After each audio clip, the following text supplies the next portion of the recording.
માધ્યમથી ગુજરાતના ખેડૂતો માટે આમ આદમી પાર્ટી દ્વારા આજે એક પ્રેસ વાર્તા રિલીઝ કરીએ છીએ।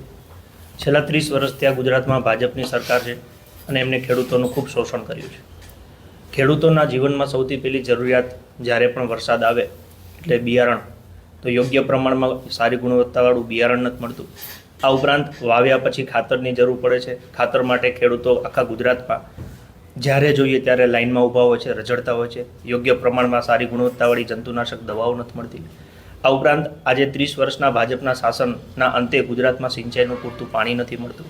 તેમ છતાંય ખેડૂત બિચારા ગમે તે કરીને જ્યારે એનો પાક ઉત્પાદન કરે છે તો એ પાક પૂરતા પ્રમાણમાં MSPના ભાવે સંપૂર્ણ પાક છે એ વેચાતો નથી। જે પણ થોડો ઘણો પાક સરકાર MSPના ધારાધોરણો પ્રમાણે ખરીદે છે એના ત્વરિત તાત્કાલિક પૈસા ખેડૂતોના ખાતામાં પહોંચતા નથી। કદાચ કોઈ દુષ્કાળની પરિસ્થિતિ હોય અથવા તો માવઠાની પરિસ્થિતિ હોય તો એમાં જે સહાય મળવી જોઈએ એ યોગ્ય અને પૂરતા પ્રમાણમાં મળતી નથી। મળે છે તો એનું વળતર પણ યોગ્ય સમયે મળતું નથી। આમ ગુજરાતના ખેડૂતો છેલ્લા 30 વર્ષથી ભાજપને જે ભ્રષ્ટ શાસન છે એના ભરડામાં પીસાય છે। એની સામે એક નીતિવાન સરકાર હોય, ખેડૂતોના હિતની સરકાર હોય તો શું થઈ શકે એ છેલ્લા 4 વર્ષમાં પંજાબની ખેડૂતો અને પંજાબની જનતાએ જોયું છે।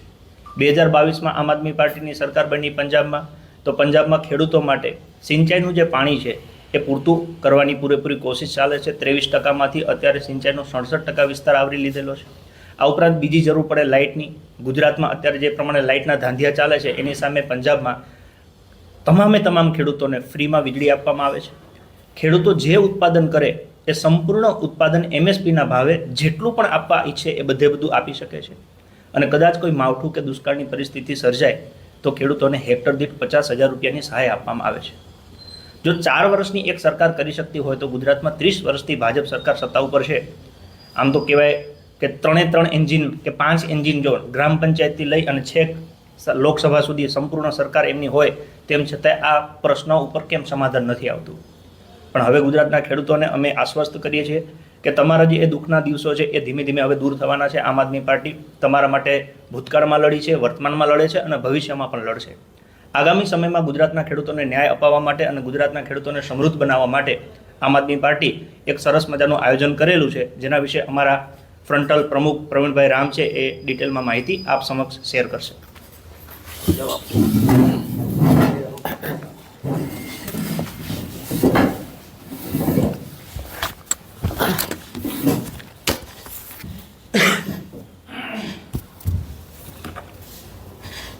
નમસ્કાર મિત્રો, તમામ મીડિયા મિત્રોનું આજની પ્રેસ વાર્તામાં સ્વાગત કરીએ છીએ।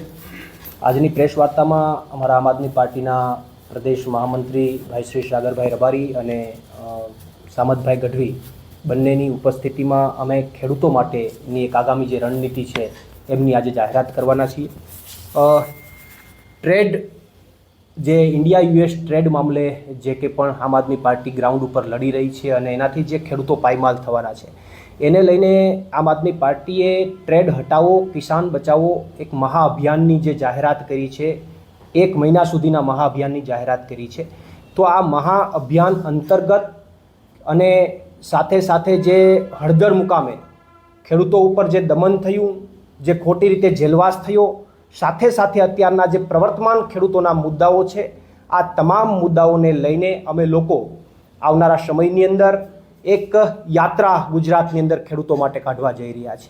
એ યાત્રાનું નામ છે પરિવર્તન લાવો ખેડૂત બચાવો યાત્રા। આ યાત્રાની અંદર મારી સાથે માનનીય આમ આદમી પાર્ટીના પ્રદેશ અધ્યક્ષ ઈશુદાનભાઈ ગઢવી અને આમ આદમી પાર્ટીના પ્રદેશ મહામંત્રી મનોજભાઈ સોરઠિયા આ યાત્રામાં સતત ઉપસ્થિત રહેશે અને સાથે પાર્ટીના અન્ય તમામ નેતાઓ અને અમારા ધારાસભ્યો પણ અલગ જગ્યાએ આ યાત્રાની અંદર જોડાશે। મહત્વની વાત એ છે કે ગુજરાતના ખેડૂતોને અહીંની ભાજપ સરકાર છેલ્લા 30 વર્ષથી પાયમાલ કરી રહી છે। એની અંદર બિયારણથી વાત લઈ લો તો ક્યાંક ને ક્યાંક નકલી બિયારણોએ ખેડૂતોને પરેશાન કર્યા છે। અન્ય કોઈ પણ વાત કરો, ખાતર છે તો સમયસર ખેડૂતોને ખાતર નથી મળતું। વીમાની વાત છે, સુરક્ષા સહાયની વાત છે, તો ખેડૂતોને અપેક્ષા હતી કે આ વખતેના બજેટમાં સરકાર તરફથી ખેડૂતોને સહાય એના પાક રક્ષણ માટે કાંઈક નવી યોજના આવશે, પણ એવું કાંઈ પણ આ બજેટની અંદર ખેડૂતો માટે ફાળવવામાં આવ્યું નથી। સિંચાઈના પાણીના પ્રશ્નો છે, ભાવ નથી મળતા એમના પ્રશ્નો છે, અને દેવા માફીની ખેડૂતોની કેટલા સમયથી માંગ છે. કરદો કરે તો સરકાર કરદા બાજો છે એને સમર્થન આપે છે. આ તમામ મુદ્દાઓ જે છે એ તો ખેડૂતોને પરેશાન કરે છે. વધારામાં ઇન્ડિયા યુએસ ટ્રેડ ડીલના કારણે ખેડૂતો હજુ પણ વધારે પાયમાલ થશે, કારણ કે અમેરિકામાંથી જે ખેડૂતોનો માલ આવવાનો છે એની સામે અહીંના ખેડૂતો માર્કેટમાં ટકી શકવાના નથી.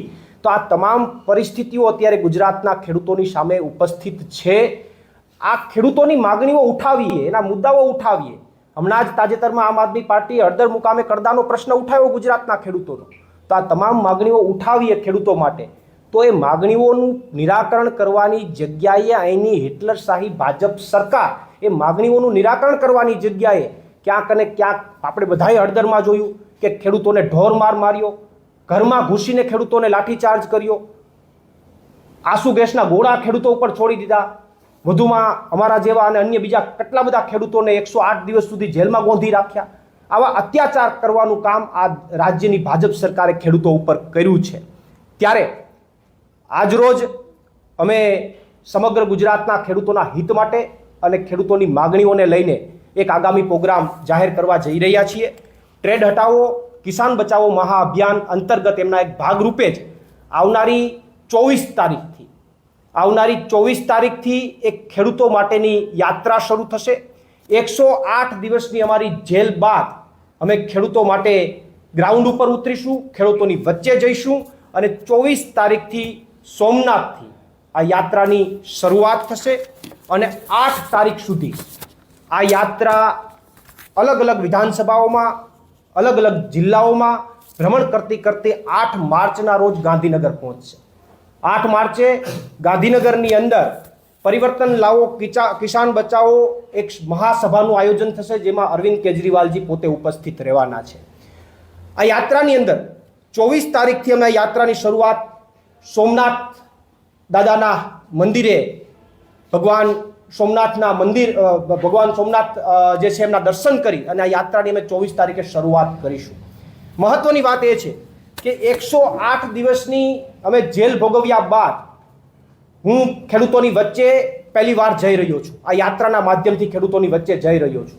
ત્યારે 24 તારીખે આ યાત્રાની જ્યારે શરૂઆત થશે ત્યારે સોમનાથ દર્શન કરીને ત્યારબાદ પહેલી સભા મારું જન્મસ્થળ, જે ગામમાં મારો જન્મ થયો છે, જે ગામે મને એક આઈડેન્ટિટી આપી છે, એવું મારું ગામ ઘુશિયાની અંદર સૌથી પહેલી સભાનું આયોજન થશે.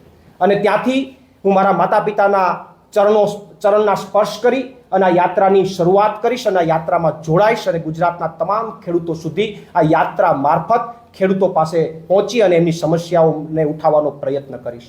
24 તારીખે શરૂ થનારી આ યાત્રાની અંદર મારી સાથે માનનીય ઈશુદાનભાઈ ગઢવી અને માનનીય મનોજભાઈ સોરઠિયા આ યાત્રાની અંદર સતત જોડાશે, ઉપસ્થિત રહેશે, અને અન્ય અમારા તમામ નેતાઓ જે યાત્રામાં અલગ અલગ જગ્યાએ જોડાતા રહેશે. 24 તારીખે સોમનાથ આ યાત્રા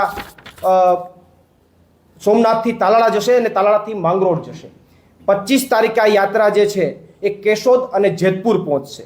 26 તારીખે આ યાત્રા માણાવદર, કુતિયાણા અને ખંભાળિયા પહોંચશે. 27 તારીખે આ યાત્રા ખંભાળિયામાં રહેશે અને જામનગર નોર્થમાં પહોંચશે. 28 તારીખે જામનગર સાઉથ અને જામનગર રૂરલની અંદર અને કાલાવાડની અંદર આ યાત્રા પહોંચશે. 1 માર્ચની અંદર રાજકોટ વેસ્ટ અને રાજકોટ રૂરલની અંદર યાત્રા પહોંચશે. સાથે સાથે ગોંડલ પણ આ યાત્રા 1 માર્ચના જશે. 2 તારીખે જસદણ મુકામે યાત્રા પહોંચશે અને 3 અને 4 તારીખ 2 દિવસ તહેવારોના કારણે યાત્રા ડ્રોપ રહેશે. 5 તારીખથી ફરીથી આ યાત્રા ધાંગધ્રા અને ચોટીલામાં જશે. 6 તારીખે યાત્રા વઢવાણ અને લીંબડી જશે. 7મી તારીખે યાત્રા વિરમગામ પહોંચશે અને 8મી તારીખે આ યાત્રા અરાઉન્ડ 8 થી 9 જિલ્લાઓ અને 22 જેટલી વિધાનસભાઓમાં ભ્રમણ કરતી અંતે 8 માર્ચના રોજ આ યાત્રા ગાંધીનગર આવશે. પરિવર્તન લાવો કિસાન બચાવો જનસભાનું આયોજન થશે અને જેમની અંદર વિશાળ સંખ્યામાં ખેડૂતો ઉપસ્થિત થશે અને એમાં અરવિંદ કેજરીવાલજી પોતે ઉપસ્થિત રહેવાના છે. પણ મને વાતની ખુશી છે કે 108 દિવસ ખેડૂતો માટે જેલ ભોગવ્યા બાદ હું આ યાત્રાના માધ્યમથી ગુજરાતના ખેડૂતોના ચરણમાં, ગુજરાતના ખેડૂતોની વચ્ચે જઈ રહ્યો છું. ત્યારે મને આ યાત્રામાં જવા માટેનો ઉત્સાહ છે. હું ગુજરાતના ખેડૂતોની વચ્ચે આ યાત્રાના માધ્યમથી જઈશ. મારા પોતાના ગામ, મારું જે જન્મસ્થળ છે ત્યાંથી આ યાત્રાની સોમનાથ દાદાના દર્શન કરીને મારા જન્મસ્થળથી આ યાત્રાની શરૂઆત કરી, મારા માતા પિતાના દર્શન કરી, એમના પગે શરણ સ્પર્શ કરી અને આ યાત્રામાં હું જોડાઈશ એ વાતની મને અત્યારે ખુશી છે અને મને અત્યારથી ઉત્સાહ છે કે હું આ યાત્રા દરમિયાન ચોક્કસથી ગુજરાતના ખેડૂતોના મુદ્દાઓ માટે લડતો રહીશ અને એના અવાજ ઉઠાવવાનો પ્રયત્ન કરતો રહીશ. આપને બીજા પહેલા લઈ લેજે. અંદર જ લઈ લો.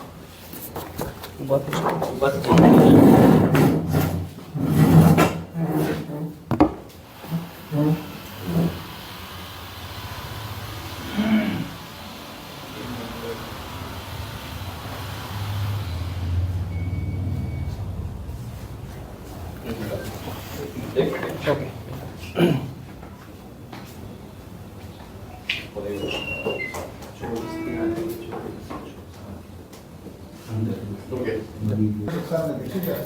તો અમે પણ આમંત્રણ આપીએ છીએ કે જાહેર મંચ ઉપર ચર્ચા કરવા માટે અમે એના આમંત્રણને સ્વીકાર કરીએ છીએ. તારીખ સમય જ્યારે આપશે ત્યારે અમે એ વાત મુદ્દે ચર્ચા કરવા માટે રેડી છીએ.